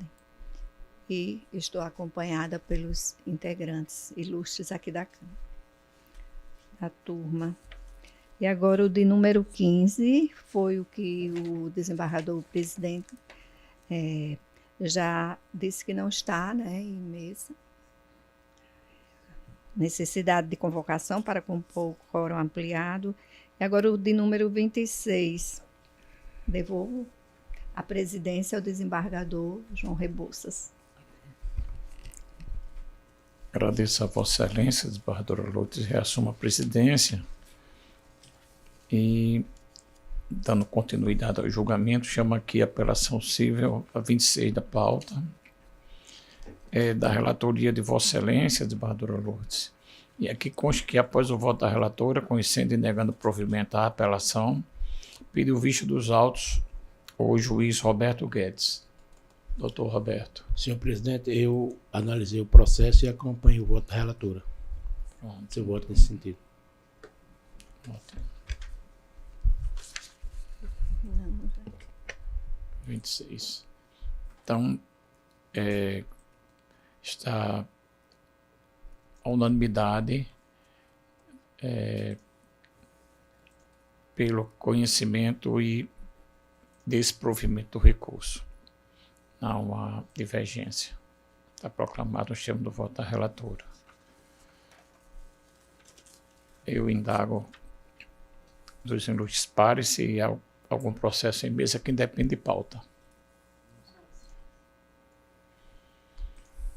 Então, declaro encerrada a sessão judicial.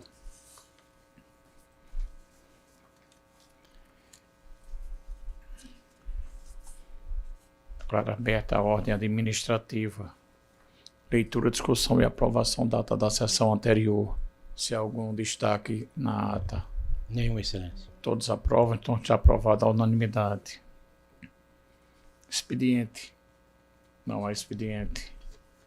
Processo administrativo não tem.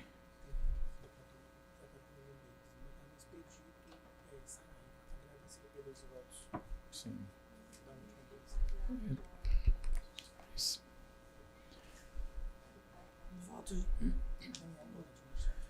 Isso. Então, propostas, a presidência apresenta uma moção de congratulações pela passagem do natalício da excelentíssima senhora doutora Maria Neise Andrade Fernandes, que ocorre hoje, dia 25 de fevereiro do corrente ano. Se todos aprovam. Outra excelência. Me associo, excelência. Pronto. E pela ordem, também apresentar um voto de pesar pelo falecimento do ilustríssimo senhor Luiz Duarte Filho, pai da excelentíssima doutora Érica Paiva, juíza convocada no gabinete do desembargador Ibanez Monteiro, ocorrido na segunda-feira. Todos aprovam. Inclusive, eu conheci o pai de Érica lá em Mossoró, gente muito boa. Com pai, excelente. Também aqui agradecimento ao doutor Arli de Brito Maia, procurador de Justiça, pela colaboração durante o período que se encerra, do qual representou a Procuradoria aqui na nossa Câmara. Seja sempre bem-vindo, doutor Arli. É um prazer. Aprendo muito aqui, viu? No julgamento colegiado ainda aprendo muito. Aprendo, sim. Passei 23